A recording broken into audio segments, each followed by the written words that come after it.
Ils vont se donner tous les atouts pour nous tuer dans l'œuf, tous nos leaders, parce que sans leader, nous n'irons pas loin, parce que nous n'aurons pas une direction, nous n'aurons pas un symbole qui peut fortifier l'engagement des gens dans des actions fortes. C'est pourquoi aujourd'hui, donc, la question gouvernementale, excusez-moi d'avoir voyagé sur beaucoup d'éléments, mais ce qui est important à dire, c'est que le gouvernement continental est une définition stratégique. Parce que ça nous permet d'éviter que l'Afrique continue à être dans une position de faiblesse telle que les pays européens qui ont perdu l'initiative et qui font face à des contraintes dans ce futur gouvernement mondial, dans cette future gouvernance mondiale, qui sont en train de perdre du terrain, de se refaire en trouvant en Afrique toutes les zones d'opportunité qui leur permettent de compétir face à ces États continents qui sont l'Inde, la Chine, hein, qui sont annoncés et attendus comme les futurs pôles mondiaux qui vont dominer le monde. Voilà les questions des enjeux donc, qui se posent pour donc, le gouvernement continental. Quelles sont les perspectives pour nous? Les perspectives, c'est quoi? Ce que nous voulons faire avec l'Alliance panafricaniste. C'est par les peuples que nous pourrons faire face à ce complot qui ne dit pas son nom, complot contre l'Afrique. Par les peuples. Par les peuples, c'est quoi? C'est aujourd'hui ce que nous avons fait. C'est réunir les jeunes, aller dans les universités, là où on forme l'élite de demain. Aller dans les quartiers, créer des clubs, aller dans tous les pays, aller dans la diaspora, fédérer toutes les forces de la communauté noire. Pourquoi la communauté noire? Parce que la communauté noire est la seule communauté au monde, depuis la disparition des Haïtiens, qui a été exploitée, dominée par tous les peuples. Tous les peuples. Avant l'esclavage transatlantique, il y avait l'esclavage transsahélien, qui a été plus meurtrier que l'esclavage transsahélien. Parce que ça a été plus de 1000 ans. Plus de 1000 ans. On prenait les esclaves, on est passé par l'Afrique du Nord pour aller vers les Indes. Pendant des siècles et des siècles et des siècles. Vous allez en Inde, vous trouverez des Noirs, ils viennent d'Afrique. Parce qu'un Noir, c'est l'Afrique. Le Noir n'a jamais été fabriqué, en tout cas fabriqué en dehors de l'Afrique. Ils ont quitté l'Afrique. Ils sont allés là-bas parce que c'est par l'esclavage. Alors, vous avez un peuple qui a été exploité par tous les peuples. Vous avez un peuple qui a été le premier à accéder à la science, qui l'a donné gratuitement. Vous avez un peuple qui aujourd'hui a été exposé avec la colonisation. Mais ce peuple a pu résister, a pu sauvegarder sa conscience historique. Vous allez dans tous les pays où se trouvent les Noirs, on réagit sur la question de nos rapports avec de la même façon. Moi, je suis tout le temps dans la diaspora. Vous allez au Brésil, vous allez en Jamaïque, vous tapez du tam-tam Sénégal, ils le sentent comme nous le sentons. Nous avons un rapport fusionnel qui fait que nous sommes très intuitifs. C'est ça qui faisait dire à M. Césaire que le noir, pour à souffle du monde, tout le monde, pour à tous les souffles du monde, il est dans une autre langue que la sienne. C'est plus difficile que quand c'est dans ta propre langue maternelle. Donc les conditions de départ sont biaisées, mais vous voyez toujours que l'Africain qui va dans la science, s'il est bien, on investit très bien sur lui, il va beaucoup plus vite que l'Européen. La seule force de l'Européen, c'est que son rapport agressif avec la nature lui permet d'avoir des réflexes sécuritaires et de conservation. C'est ça qui a été la faiblesse de l'Afrique, et que l'Afrique finalement a subi l'agression et a été dominée, divisée, jusqu'à ce qu'aujourd'hui on tente de reprendre l'initiative. On tente de reprendre l'initiative parce qu'aujourd'hui on a eu des scientifiques qui nous ont réglé la question de la conscience historique. Parce que imaginez-vous, si Cheikh Anta n'avait pas découvert que les Égyptiens étaient une civilisation plus de 1000 ans avant l'Europe, que c'est eux c'est les Noirs qui ont construit ces pyramides qui défient le temps. Qu'à l'intérieur, quand on trouve dans une tombe, parce que c'est les tombes, sortes de blocs qu'on a mis dans une disposition bien organisée qui prouve que on va réaliser le défi. Vous comprenez? Alors comment? Si Cheikh Anta Diop n'avait pas trouvé pour restituer cette vérité historique, mais Engels aurait raison sur nous, on dit que les Noirs sont absents dans l'histoire. Parce que Engels ne savait pas que ça c'était vrai, que ça existait. Il était l'homme à un moment donné qui était le plus cultivé de son époque, mais il ignorait que les pyramides ont été construites par des Noirs. Moi j'étais en Allemagne à Francfort, dans un musée. J'ai vu une momie qui date de presque plus de 1000 ans avant Jésus-Christ. Momie noire, mais un pâté noir. On a mis la date, hein, et les écrits qui étaient dans les papyrus, ça tombe. Il est noir ciré, violet. Vous comprenez? Et on a montré dans le papyrus que les activités agricoles de son époque qui étaient menées, où il y avait la charrue, et ça c'était 1000 ans avant Jésus-Christ, qui confirme les thèses de Cheikh Anta Diop. Et ça c'est les Allemands qui l'ont découvert, qui l'ont amené en Allemagne, à Francfort. Quand vous allez à Francfort, allez au musée et regardez ça, vous verrez. Il y a les dinosaures et tout cela, mais il y a aussi ces preuves archéologiques. Donc il confirme là, il n'y a plus de contestation possible, que les Noirs, s'ils ont accédé à la science, c'est que leur ontologie leur permet d'accéder à la science. Et de manière vite, parce qu'ils ont été les premiers. Ça au moins, c'est des évidences. Si on a perdu, c'est parce qu'on ne sait pas se battre, on n'a pas été agressif. Ça aussi, c'est une évidence. Parce que si on a été les premiers à la science, nous n'avons pas utilisé cette science-là pour dominer les autres, c'est parce que notre ontologie n'a pas vocation à dominer. C'est les autres ontologies qui ont une vocation à dominer. Et c'est pourquoi nous l'avons subi. Mais heureusement pour nous, quand on a un rapport fusionnel avec la nature qui se conserve dans l'imaginaire, la culture devient votre lieu, base de repli et de résistance. C'est pourquoi tous les Noirs du monde ont résisté par la culture. Vous allez au Brésil, c'est par la culture. Jusqu'à maintenant, vous allez dans le carnaval. Le carnaval est l'événement le plus important au Brésil. Le plus important. Parce qu'il recrée. Hein? Il recrée. Celle-là, qu'on montre là, elle était l'ex-gouverneure, c'est la chef. Elle dit qu'on a mené une longue vie pour survivre, maintenant on peut mieux vivre. Parce qu'ils ont gagné. Tous les peuples qui ont subi le cas de supplices qu'on a fait subir à l'Afrique, mais l'Africain ne s'est pas suicidé. L'Africain est attaché à la vie.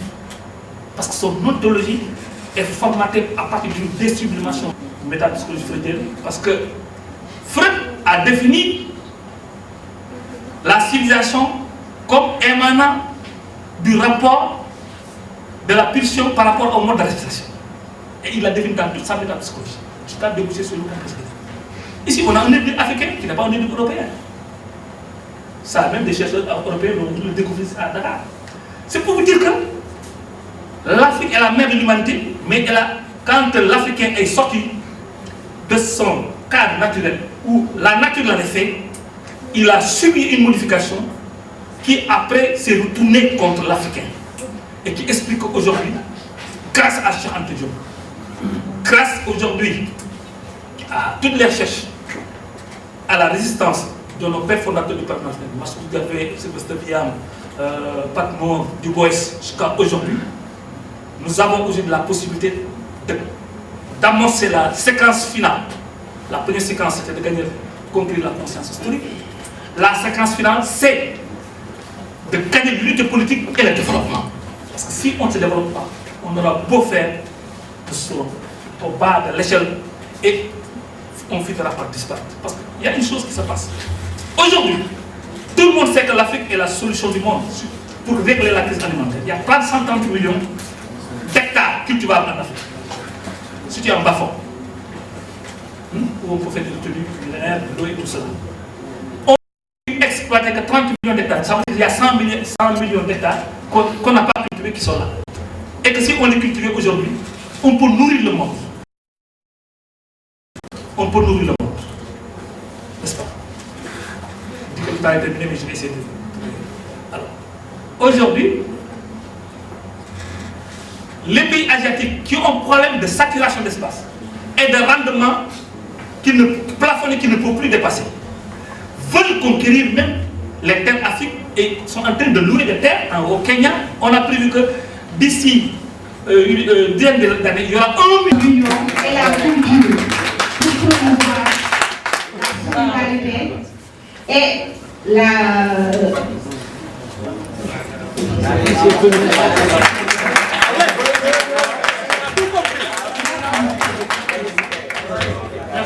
Merci, on a tout compris. On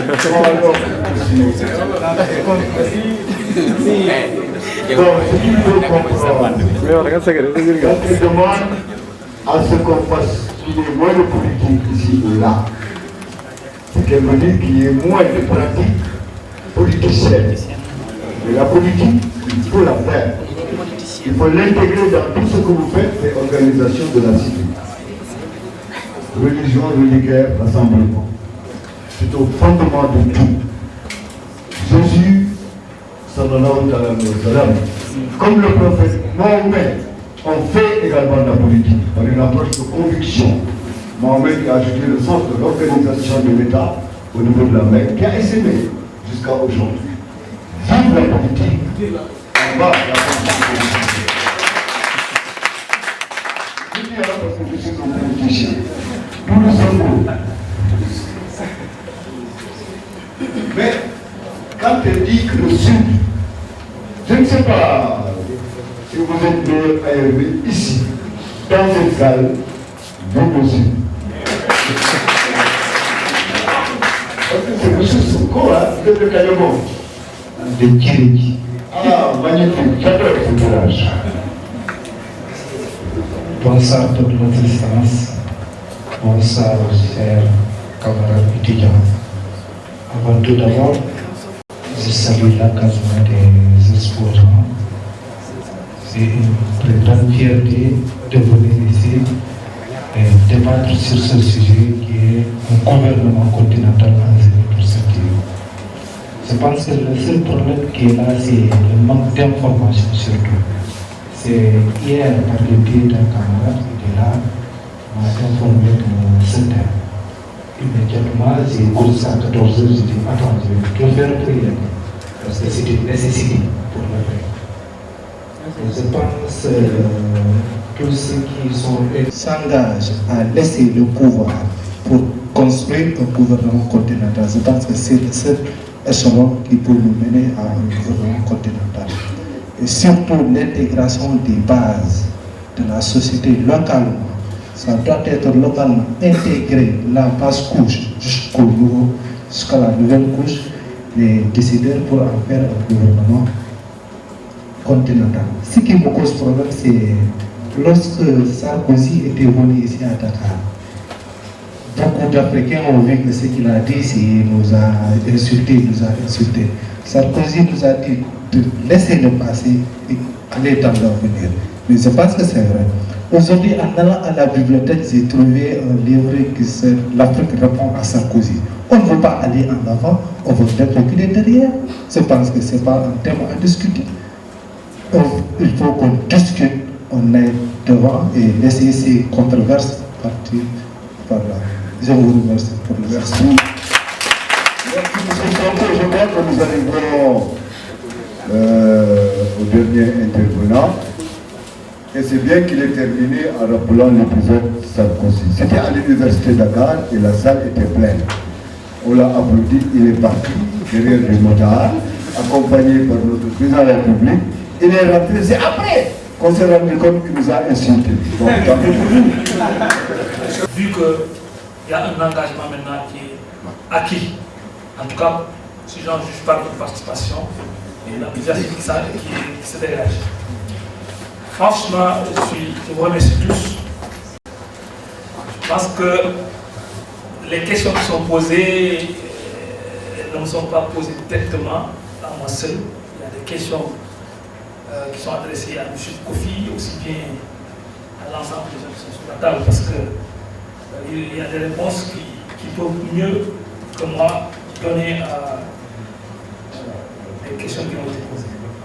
Alors, je commencerai par M. Boissy, qui d'abord remercie, qui dit qu'il ne remercie pas Kofi, mais c'est plus grand remerciement que je retiens dans son non-remerciement. Parce que l'encouragement, c'est un remerciement.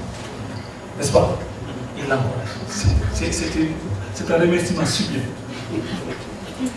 Puisqu'il approuve ce qu'il fait. Donc, ça veut dire qu'il dépasse le remerciement, il fait un remerciement sublime, n'est-ce pas? Et je suis très content qu'il ait dit de cette manière parce que j'ai senti ce qu'il voulait dire. Alors, Alliance panafricaniste par rapport à l'édition. Nous avons essayé de répondre à notre manière à votre question sur l'édition. L'Alliance panafricaniste a créé une maison d'édition. Et je suis le premier à être édité. Et vous avez vu ce livre-là, Comprendre l'alternative malienne. C'est la maison d'édition de l'Alliance panafricaniste qui s'appelle le panafricaniste. Alors, toutes les personnes qui ont des manuscrits, qui veulent voir le manuscrit produit et diffusé dans le réseau de l'Alliance panafricaine, aussi bien dans la diaspora, au Brésil, au Venezuela, en Jamaïque, nous avons créé l'outil de transport pour que vos écrits soient vus, visibles et compris. N'est-ce pas? Donc, moi je pense que vous avez abordé la question du gap historique qu'il faut rattraper par deux leviers simples, c'est la vitesse et les raccourcis. Et c'est Abdoulaye Wade qui a proposé cette modalité opératoire. Nous avons été laissés en rade après un accident historique et les gens sont donnés les moyens d'aller très vite. Alors, pour rattraper des gens qui ont pris une longueur d'avance sur vous et que vous devez rattraper, il faut aller plus vite que ou trouver des raccourcis. C'est ce que Abdoulaye Wade propose à travers 7 axes stratégiques. Disent que n'est-ce pas, monsieur Boissy, les Africains doivent utiliser une plus grande vitesse et des raccourcis. Et j'ai dit que notre ontologie nous donne les atouts potentiels. Puisque cette ontologie a montré que nous avons été plus vite que les autres pour accéder à la science. Cette ontologie, elle est forte. Elle a une faiblesse, c'est qu'elle n'est pas agressive. Et ceux qui ont été agressifs nous ont dépossédés du capital humain universel qu'on avait créé pour le monde. Bien, nous avons aussi un autre atout que les autres n'ont pas, c'est la capacité de résistance. Parce que nous sommes libres, nous avons un rapport fusionnel avec la vie. Et c'est ça qui fait que dans notre boîte noire, on résiste par la culture. Je reprends un peu ce que j'ai dit. Et ça, j'ai croisé toutes les recherches que j'ai en train de faire. De Freud en Marcus pour trouver qu'effectivement c'est ça qui explique que c'est notre boîte noire qui m'a permis de savoir que là où les Taïnos se sont suicidés, les Noirs ont lutté. Et vous l'avez vu dans cette image, les Noirs ont dit nous avons survécu parce que nous avons lutté et nous avons gagné. C'est l'ex-gouverneur de Rio de Janeiro qui le dit dans une fête qui avait eu les femmes leaders. Donc, ce que vous avez déploré, les outils qui nous manquent, les leviers qu'il faut utiliser, c'est ça les gaps historiques. Il faut que nous n'arrivons pas à produire, nous ne pouvons pas créer un vélo. Parce que nous avons été handicapés, dominés et puis finalement infériorisés et puis complexés. Pour qu'on croit que tout ce que nous pouvons faire, c'est de provoquer aux autres, aux Touba, pour créer quelque chose. Mais nous avons la preuve évidente que celui-là, il forme des toits pour créer industriellement des choses. Celui-là, c'est un air pur et dur qui forme des Européens à produire industriellement des voitures, tout ce qui a outil mécanique. Parce qu'il est professeur en génie mécanique. Génie mécanique, donc ça touche tout ce qui est construction industrielle. Et c'est un professeur émérite dans son université. C'est pourquoi il était utile de nous faire parler, pour que vous ayez la confiance que on peut rattraper les autres. Les caps historiques, donc c'est avec l'axe de l'information. Quelqu'un avait dit, M. Abdoulaye Wade a proposé l'axe de l'information et du numérique. Parce qu'avec le numérique, on peut prendre le savoir que lui il possède, il est au Canada, mais on peut échanger, il nous donne le savoir qu'il a à partir du Canada sans venir ici, même par le téléenseignement ou par nos réseaux intiques de l'Alliance panafricaniste. Donc l'axe du numérique est stratégique pour nous et de l'information. Nous allons créer une radio de l'Alliance panafricaine et une télévision de l'Alliance panafricaine pour régler l'axe de l'information numérique. L'axe de la monnaie, l'axe de l'autofinancement du développement. L'Afrique peut autofinancer son développement parce que l'aide a été une forme d'exploitation pire que la colonisation. Parce qu'un franc qui était investi, c'était un appel d'aide qui permettait à 5 francs de le partir. Dans le même temps. Parce qu'ils nous avaient dominés, c'est pourquoi j'aime bien la poésie du journaliste là. Ils nous ont insultés, ils nous disent que mais écoute, vous ne ferez rien parce que nous avons piégé. Parce que, hein, avec le système de dépendance, avec l'aide internationale, un franc qui investit se traduit en 5 francs qui repartent à la même année. Et nous sommes restés surendettés avec les services de la dette jusqu'à ce que, quand en 2000 on a pris le pouvoir ici, on avait 2000 milliards de dettes que nous devons payer avec, sans compter le service de la dette. Ça, donc on a pompé l'Afrique. Donc l'axe de la science et de la technologie, l'axe des infrastructures et des voies de communication, parce que c'est comme ça qu'on peut décloisonner les frontières. Il y avait eu l'Empire du Mali, l'Empire du Ghana, c'était le plus grand empire. L'Empire du Ghana regroupait depuis la Mauritanie, n'est-ce pas? Tous les pays de l'Afrique de l'Ouest, on avait toutes les langues qu'on parle aujourd'hui, ça n'était pas un obstacle, un frein. Parce qu'en Afrique, les langues ne sont pas des obstacles. Parce que l'Africain a investi sur la tradition, une puissance de communication qui fait que quand quelqu'un parle, il est traduit même dans sa propre langue. Vous allez en Casamance chez vous, quand quelqu'un parle, il y a quelqu'un qui reprend la parole. C'est le maître de la parole. Les gens ont entendu ce que vous avez dit, mais il va le reprendre avec un langage plus pédagogique pour que le sens soit rendu. Parce que quelqu'un qui parle ne peut ne pas bien traduire sa pensée. Mais le maître de la parole, il sait lire l'intention, le sens et le restituer. C'est pourquoi nous, en Afrique, les empires n'avaient pas de problème. Il y avait des maîtres de la parole qui rendaient le sens, qui faisaient que nous n'avions jamais eu de problème de laine, de langue. Et on était unis, il n'y avait qu'un seul roi empire qui contrôlait toute l'Afrique de l'Ouest. Mais pourquoi? Quand les Blancs nous ont laissés, on est resté au Sénégal, au Mali, avec des frontières, parce que c'est eux qui nous tracé. Quand le gouverneur fédéral était là, il contrôlait tous ces pays-là, il n'y avait pas de frontières. Mais il est parti, on est divisé. Pourquoi est-ce qu'un fédéral a réussi pour faire gérer par un seul État l'Afrique de l'Ouest? Nous ne pouvons pas, après le départ du Blanc, avoir un seul chef d'État pour l'Afrique de l'Ouest. C'est parce qu'ils nous ont piégés avant de partir. Il faut qu'on cesse de nous critiquer, de critiquer nos dirigeants.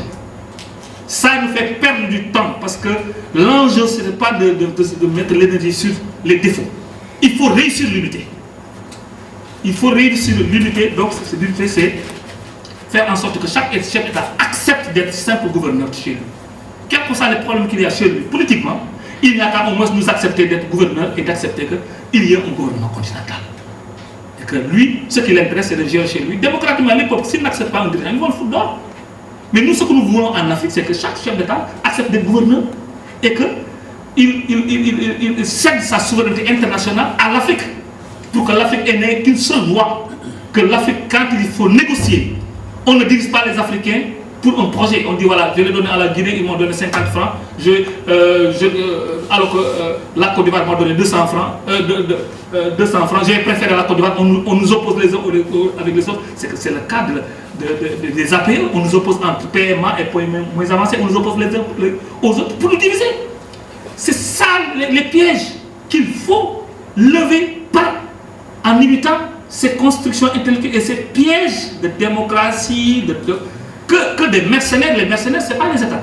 C'est des gens qui sont dans la société civile, qui sont financés avec certaines presses pour nous entretenir de ces thématiques qui nous divertissent.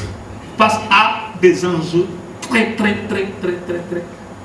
préoccupants qui sont d'aller vite dans le gouvernement continental. Parce que quand on a un gouvernement continental, on a un espace économique interne large qui peut créer un rapport d'échange avec des pays émergents qui nous permettent d'acquérir certains outils que voici déplore, qui nous manquent ici. Ibrahima Diallo, un bateau